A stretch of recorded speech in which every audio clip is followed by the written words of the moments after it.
AARP Foundation is actually the charitable affiliate of AARP. And we envision, very simply, a country free of poverty where no older person feels vulnerable.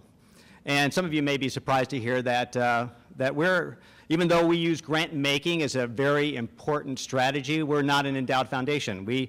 In fact, we are a 501c3 public charity that relies on the generosity of millions of member donors and foundations and corporate partners to support and advance our mission.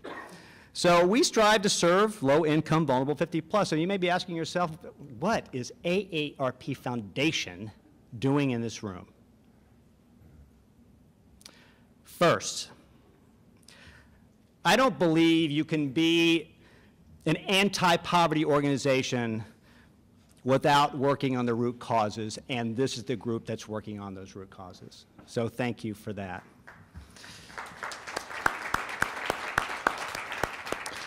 For us, though, in addition, it's an important area of focus for the foundation is helping older adults connect to purposeful and meaningful activities in their community. Isolation, particularly, is an issue of growing concern for us because studies show significant physical and mental consequences. And that is why we have brought Experience Corps into AARP Foundation. And we've invested millions of dollars to strengthen a program that we believe has a formula for success.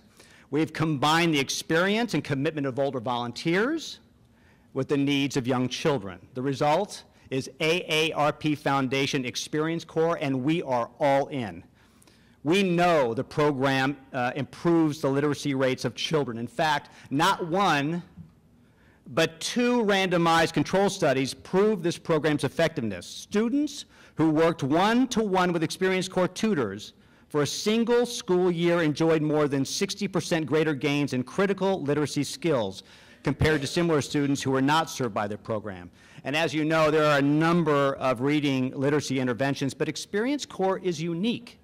We are the only national program to exclusively utilize adults 50 and older to work with elementary-aged children.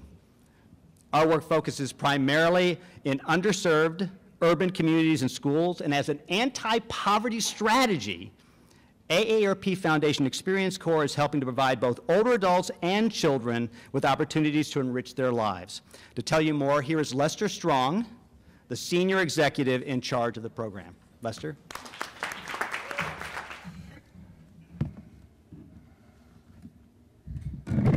I got my AARP card. It did not hurt. It was just fine. I'm standing here as living proof.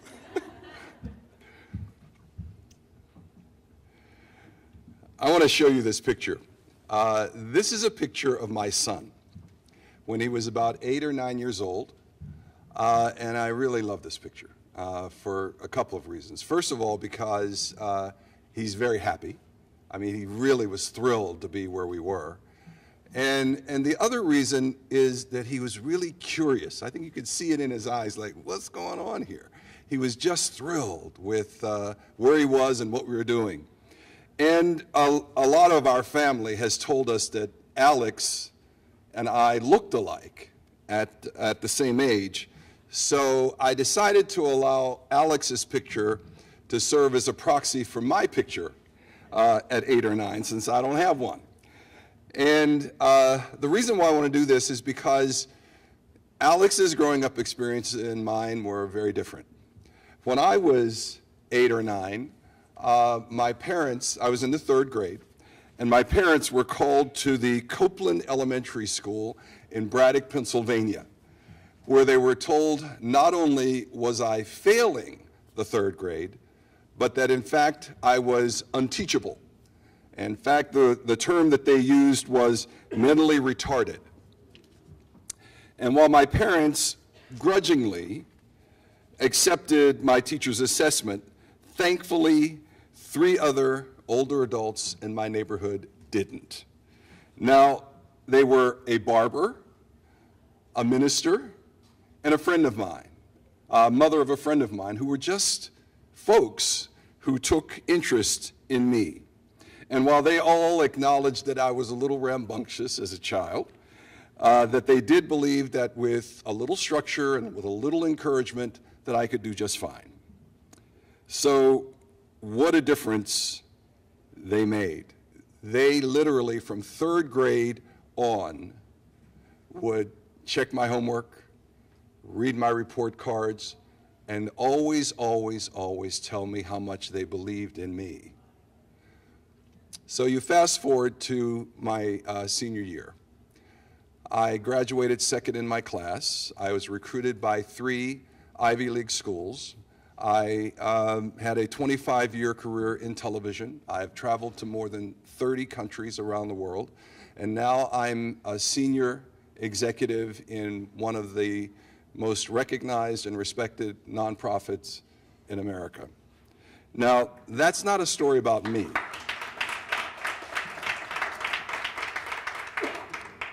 That really is a story about them. It is that without their loving support and focus and structure, I wouldn't be here today. There was a Philadelphia teacher who once said, "We hold our children's dreams until they're able to hold them for themselves." And that is exactly what those 3 individuals did for me. So I wanted to share that with you, but I also wanted to make a very important point as well.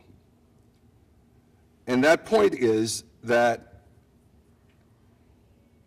in the more than 50 years since I was in the 3rd grade, how many and how much intellectual, social, and financial capital has America squandered because the millions of children in this country who need and deserve this kind of attention and structure simply did not receive it when they needed it most.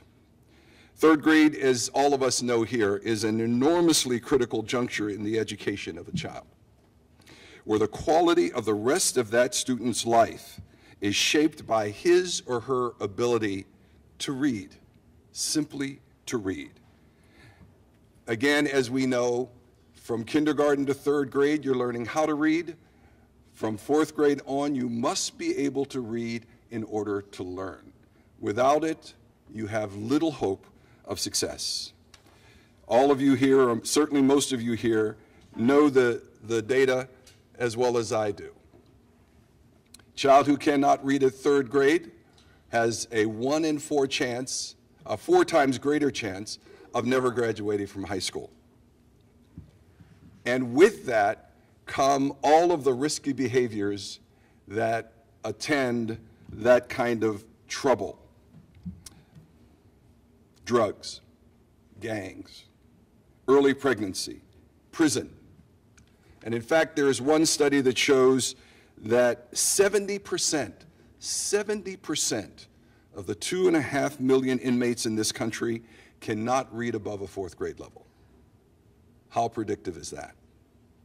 And that's why AARP Foundation has made such a big bet on Experience Corps.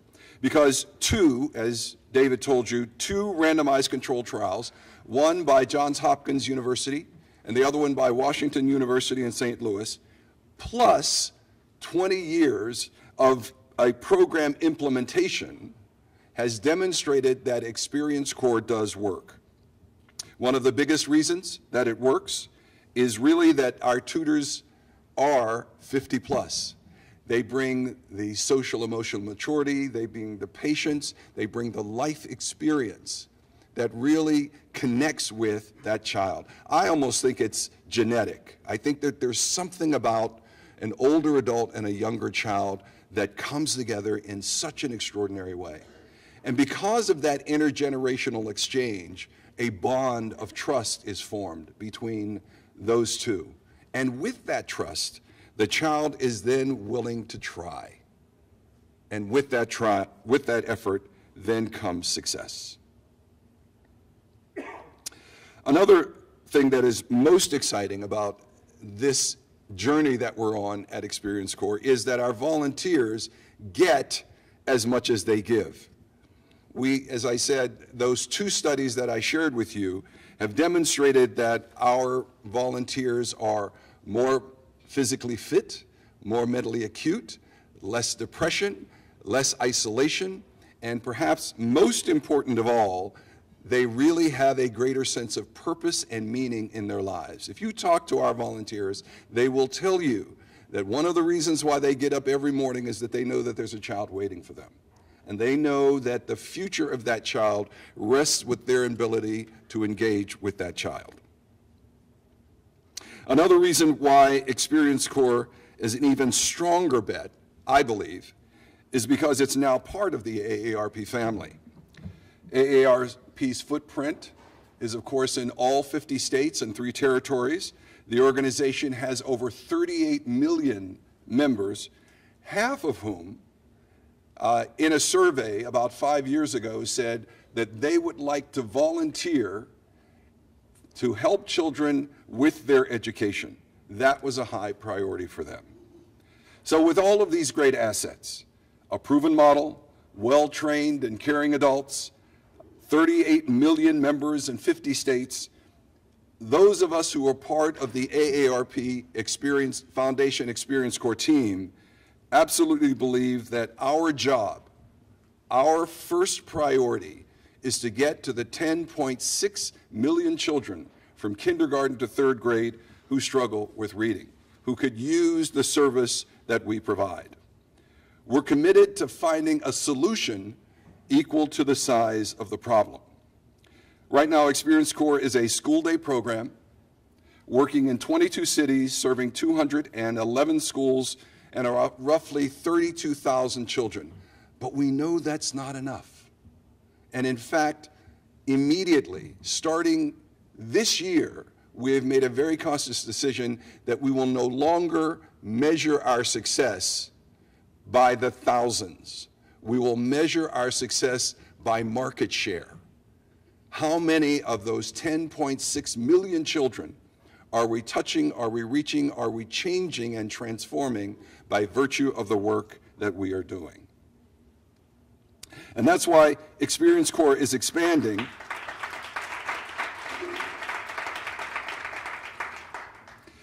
So we're expanding. We're going to go deeper in the schools where we are, in the cities where we are. We're going into the after-school space to work with youth providers as well as directors, and we are creating partnerships with parents to, as many of you are, extending learning into the home. I got to tell you that this piece of the initiative was a direct result of the Campaign for Grade Level Reading and Ralph Smith. Ralph had a meeting with our Chief Executive Officer, her name is Joanne Jenkins of AARP, and coming out of that meeting, Joanne said, we got to do this. We got to do this. And she's absolutely right. She knew and understood that foundationally, we absolutely must engage and become partners with parents in order to be successful in a child's learning. We're also looking at technology. We've been hearing a lot about technology since we have been here over the last day or two. And we believe that the technology will both better train our tutors and mentors, as well as extend the reach of our ability to serve more and more children in a scalable way. So thinking bold and thinking big is really an imperative for us. We think that with the footprint that we have and the opportunity and the excellent program that we have the opportunity to really, with your help, make a difference. If you could just imagine for a moment, as I do, that if we could recruit and engage just 5 million of the 76 million adults who are 50 plus in this country, plus engage the digital and distance technology that we've heard about today, that already exists, we literally could touch every child in this country who needs our help and our support. That is our goal, that is our intention. So I'll end where I began, with my son. Again, because I see the joy and the excitement and the curiosity on his face. the unbridled cultivation of which should be the birthright of every child in this country. That's why with your investment and with your partnership, I absolutely know that we can make this a reality. Thank you.